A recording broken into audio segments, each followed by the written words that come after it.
माँ, मैं बहुत थक गई हूँ घर संभालते संभालते। यहाँ मेरी थकान किसी को नजर नहीं आती। कुछ दिन आराम करना चाहती हूँ। सोच रही हूँ कुछ दिनों के लिए अपने मायके आ जाऊँ। आते हुए अपने बच्चों को भी साथ ले आऊंगी, वे वहीं से स्कूल चले जाएंगे। आखिर एक ही शहर में ससुराल और मायका होने का कुछ तो फायदा मिले। नम्रता ने फोन पर अपनी माँ से कहा। पार्वती जी ने दूसरी तरफ से कहा, हाँ बेटा, जब तेरी इच्छा हो आ जाना, आखिर ये तेरा भी तो घर है। ठीक है माँ, तो मैं कल ही आ जाऊंगी। नम्रता खुश हो बोली।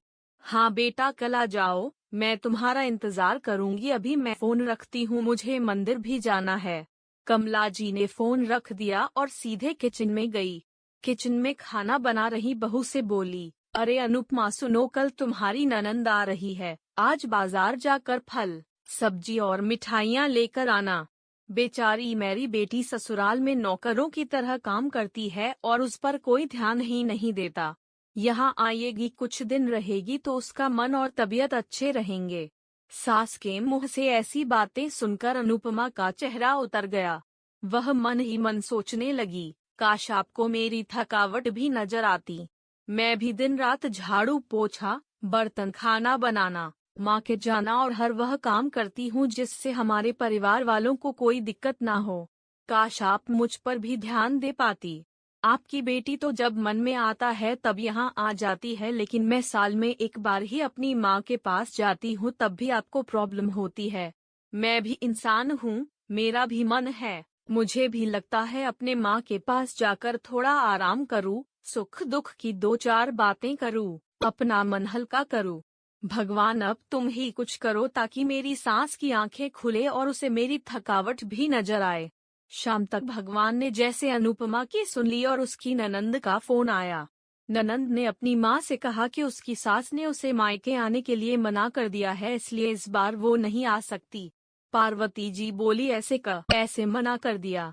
पहले तो कभी वह तुम्हें आने के लिए नहीं रोकती थी, इस बार भला क्या हो गया?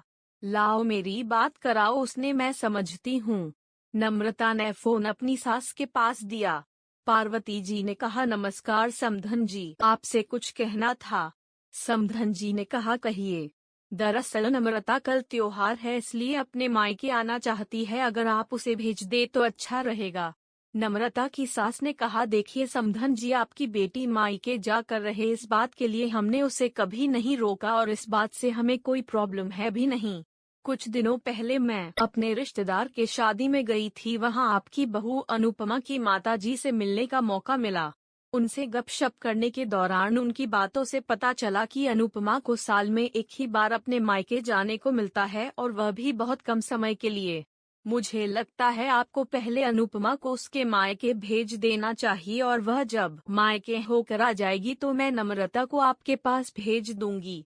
एक बहुत जरूरी बात जो मुझे लगता है आपको समझ लेनी चाहिए कि आपको अपनी बहू को भी बेटी की तरह या बेटी से भी ज्यादा प्यार देना चाहिए। उसे भी मायके जाने की इच्छा होती होगी। हो सकता है नम्रता के वहां आने से उसकी आवभगत करने के लिए आप उसे उसके मायके नहीं भेजती होंगी, या फिर वह आपसे कुछ कहने से अभी डरती हो। अगर आप उसको घर में ही कैद रखेगी तो एक दिन ऐसा आएगा जब वह आपके खिलाफ बोलने लगेगी, फिर वह आपकी सुनेगी भी नहीं और जब चाहे तब अपने मायके जाएगी। ऐसी परिस्थिति आए, इससे अच्छा है कि आप ही कुछ बदलाव अमल में ले आए जिससे आपका रिश्ता और रिश्ते की मिठास खराब ना हो। पार्वती को अपने समधन के हर एक शब्द में सच्चाई नजर आई। उन्हें महसूस हुआ कि उन्होंने अपनी बेटी के प्यार में अंधे होकर कभी भी अपनी बहू के मन का विचार नहीं किया। उन्होंने हमेशा ही अपनी बेटी को अपने बहू से ऊपर रखा। दूसरी तरफ नम्रता भी अपनी भाभी के बारे में हो रही इस बातचीत को सुन रही थी। उसने भी रियलाइज किया कि वह कभी भी अपनी भाभी के साथ ठीक से बात नहीं करती और जब जब वह अपने मायके जाती है तो भाभी थोड़ी उदास रहती है। पार्वती जी ने अपनी बहू को बुलाया और उसे कहा कि अनुपमा कुछ दिनों के लिए नम्रता नहीं आने वाली है, इसलिए पहले तुम अपने मायके होकर आओ।